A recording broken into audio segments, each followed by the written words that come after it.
What's up, everybody? It's Billy Briz back again with another one of these NBA DFS videos on Pub Sports Radio.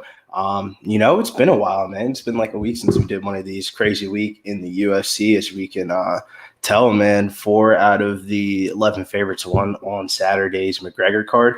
But let's hop right into this NBA slate because some pretty quick hitters on this 3-game slate. First game is the Los Angeles Clippers versus the Atlanta Hawks here. No line on this game yet. However, the Clippers are dealing with some COVID problems, and the Hawks have a lot of players that are questionable.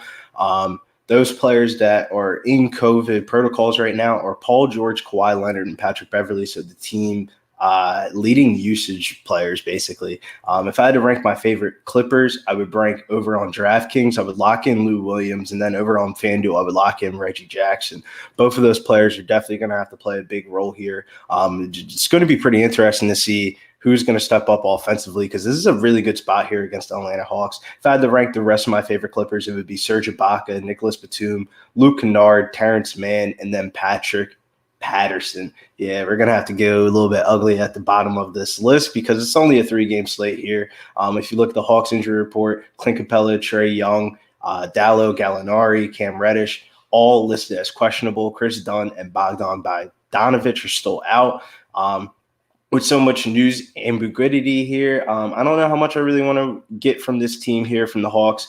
I think one question I'm going to ask myself today is Trae Young versus Russell Westbrook.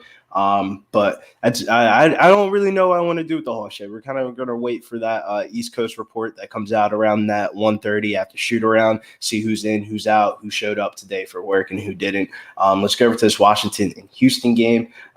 Wizards injury report: Thomas Bryant, Davis Bertans, Rui Hachimura, Ish Smith, and Denny Avila all are out. Russ was on a minutes limit last game, so I don't know how they're going to handle Russ here. Also, the Wizards are on the first game of a back-to-back, so make sure you note that also as well. Bradley Beal, I think, may go overlooked on this slate, especially if Russ is limited or not. Jerome Robinson should get the start again, and he's close to min price over there on FanDuel. I think he's a good value. Garrison Matthews, it's hard for me to play him. For a player that's relying so much on shooting for his fantasy production, I kind of don't like playing those type of players. Also, Raul Neto would be in play if Russell Westbrook was out, because Ish Smith is also out as well. So if Russ did sit on the first game of a back-to-back, Raul Neto would definitely pop up for me. Also, Robin Lopez may pop up in your projection systems and stuff, but I don't think I want to get to Robin Lopez on this slate. Let's go over to this Rockets injury report. Kevin Porter is listed as questionable, and Christian Wood's listed as doubtful. Cover boy today is going to be Demarcus Cousins. Wood is listed as doubtful. Cousins is one of my favorite plays on the slate, especially with no Thomas Bryant on this team in the middle. We're already attacking the Wizards, and without Thomas Bryant, oh man, it just seems like an eat spot here for Demarcus Cousins if Christian Wood is out. One interesting player is Kevin Porter, if he's listed as questionable or not. Even though he hasn't played all season, Kevin Porter is a good basketball player, man. He should take up some usage from the secondary players. Pre-draft, before he failed his marijuana test that ultimately ruined his draft stock at USC, his NBA comparison was James Harden. So I thought that was pretty interesting, Kevin Porter getting signed to this team. But players I also like from this team, Jashawn Tate, great value over there on FanDuel over at $3,800 compared to a $5,800 price tag over on DK. Eric Gordon also as well. I do like Eric Gordon. John Wall being back kind of puts me off these secondary pieces. I don't think he'll be on the minutes limit for this game. So that means like the guys that were playing like David Nwaba, I can't even think, Sterling Brown. Like there's some ugly Rockets guys that we've been playing for value on these last couple of slates these weeks. But the last game that we were going to talk about here is this New York Knicks and Utah Jazz game. The Jazz are the biggest favorites on the board here, 11-point favorites. Oh, man, they've been crushing against the spread, also against teams.